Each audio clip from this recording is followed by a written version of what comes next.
We are back with the art of the photo shoot. Today, we're dancing at the Huntington. We're back in 2022, and we're talking about the right dress.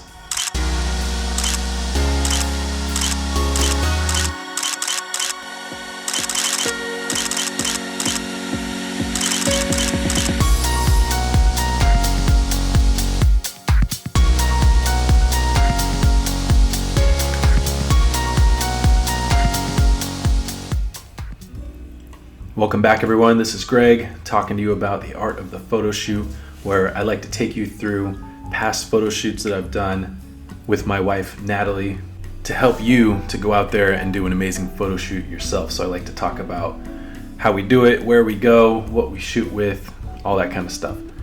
So today, we're focusing on the dress.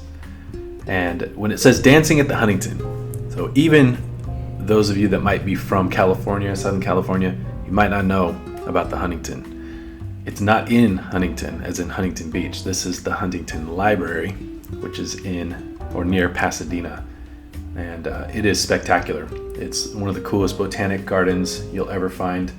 And it has art museums within it. It has different sections of the gardens that are themed after different areas of the world, like Australia or China or Japan. Just fantastic.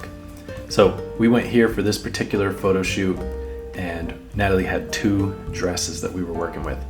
One is the blue dress that you see up here in the top left, and the other is this yellow dress next to her.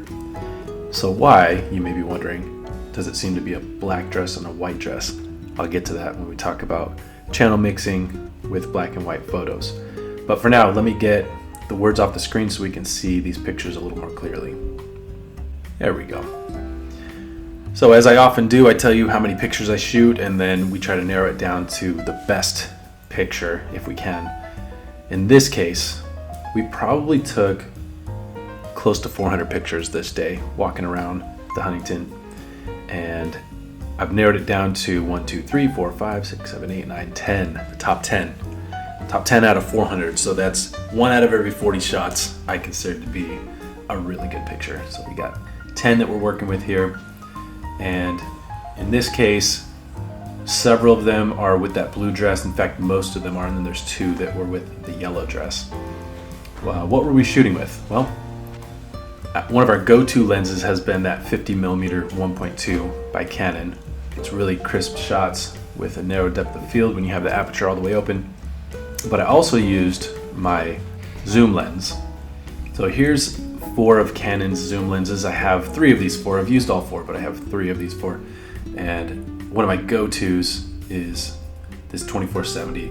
In fact, if you were going to start from scratch and you're like, I want to get into photography, I would highly recommend saving up and investing in this lens. This is such a versatile lens. And many of you may already know, but that red ring on those Canons represents the L series. It stands for luxury. Those are their nicest lenses, their nicest glass, right? I don't like using that word glass because it just feels a little pretentious. Photographers using their jargon, but yeah, it does refer to the glass that's in the lens.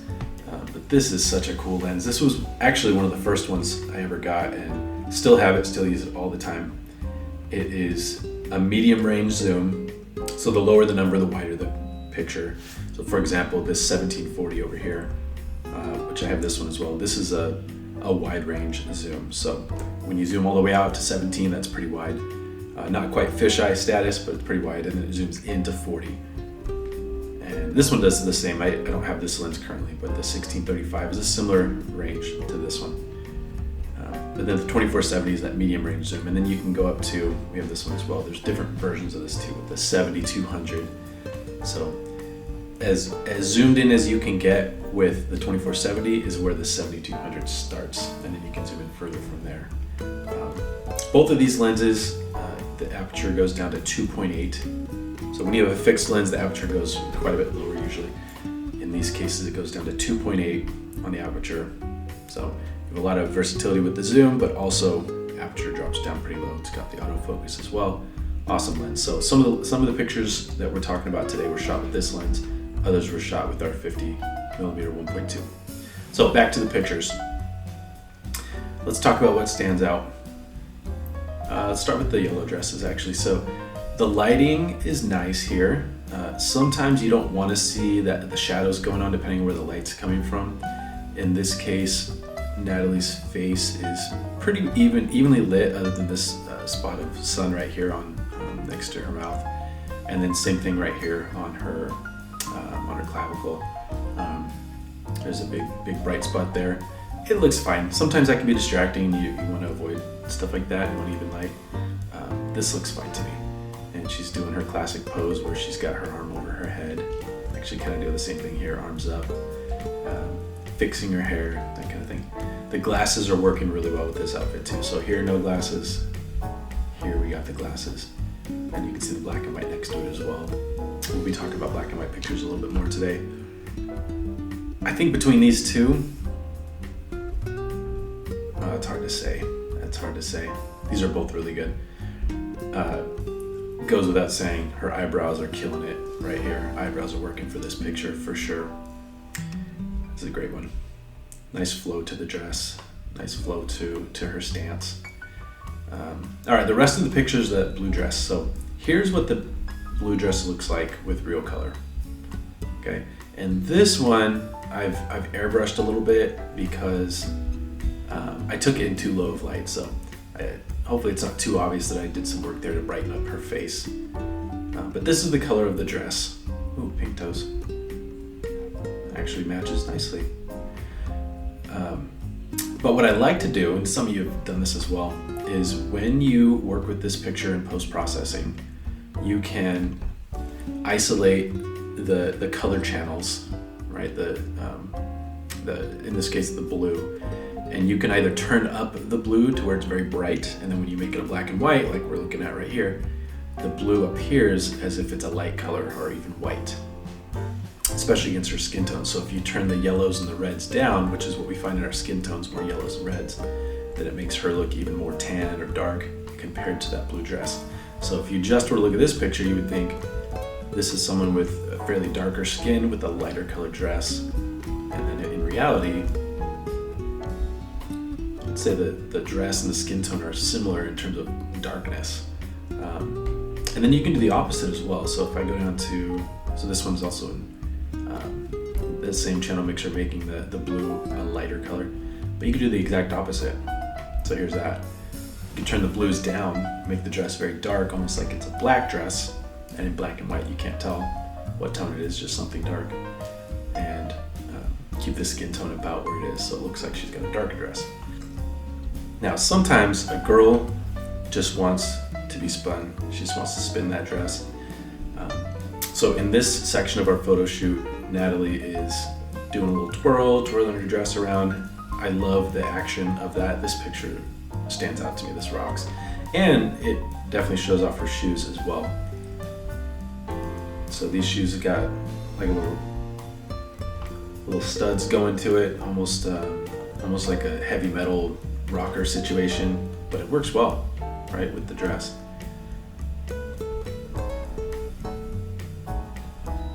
Now the last two, same picture, one in black and white, one with color. And like I said, sometimes a girl just wants to be spun. So I did set the camera down on a timer and got out there and tried spinning my wife. And it looks awesome. The only thing wrong with the picture, I know you're already a step ahead of me, is me, right? If your girl's gonna dress up nicely like this, come on, buddy, you gotta match that a little bit better. I mean, it's all right, but yeah, this is like you going to play basketball. What are you doing here? If we were really gonna redo this photo shoot, her dress is working perfectly. This one looks awesome. Look at this with the lighter color dress. I would just need to match the part with my outfit to make this a hangable, post-worthy picture. So cool pictures. I didn't dress the part. Let's narrow it down. So out of the 10 pictures that we said, 1, 2, 3, 4, 5, 6, 7, well, 9, because this one's on here twice. Here's what I narrowed down to. There's my top 3. One with the yellow. Her pose is awesome. The smile is awesome. Look at that. Sometimes you just capture a really good moment, really good face expression. That definitely did that. And here as well. Actually, Actually, she looks a little concerned in this face. Interesting. But the dress is definitely killing it. There's a symmetry to the spin here. It's spinning up on this side, it's spinning up on that side. Legs crossed in the middle. This is a cool picture. And then this one stands out as well. So it's just flaring out on one side, but you see the shoes really nicely. Her face looks like she's in the middle of a dance move, actually, so I like her face on that. And it works well with the pillars in the back. It works well with this little overhang here with the stripes. Just awesome. If I had to pick one, the top picture. So here's all three of them a little bit bigger. What's your top picture? I definitely have mine. I can't take my eyes off of it. Top picture is, of course, this one right here. So tricked you a little bit because you can't see the full thing here, but when you zoom out and see the whole thing, it actually hits the rule of thirds pretty nicely too. So if you were to cut up the picture vertically into thirds, her face is about the line between the second and third, and then also horizontally, she's right there too. So what that does is it brings your eyes around the picture to make you want to look around. And there's a lot more to look at than just her as the subject in the middle. That is obviously the best thing to look at, but it does draw your eyes around the picture. Her eyes look down, so you look down, you see her feet, you see her shadow, it works its way back to these pillars, and then you see the stripes, and you see the pillars go off into the distance, you see bricks in the foreground. This is a great picture. This is the winner from Dancing at the Huntington 2022. And that's it for the art of the photo shoot. Let's end with a word from a modern day prophet, John Party. She was a heartache on the dance floor. She's moving through my mind like nothing I've ever seen. Sunburned auburn hair, the California dream. Thanks, John. Get out there and take some pictures. Hopefully I've given you some cool tips that you can use along the way. Have a great day, everyone.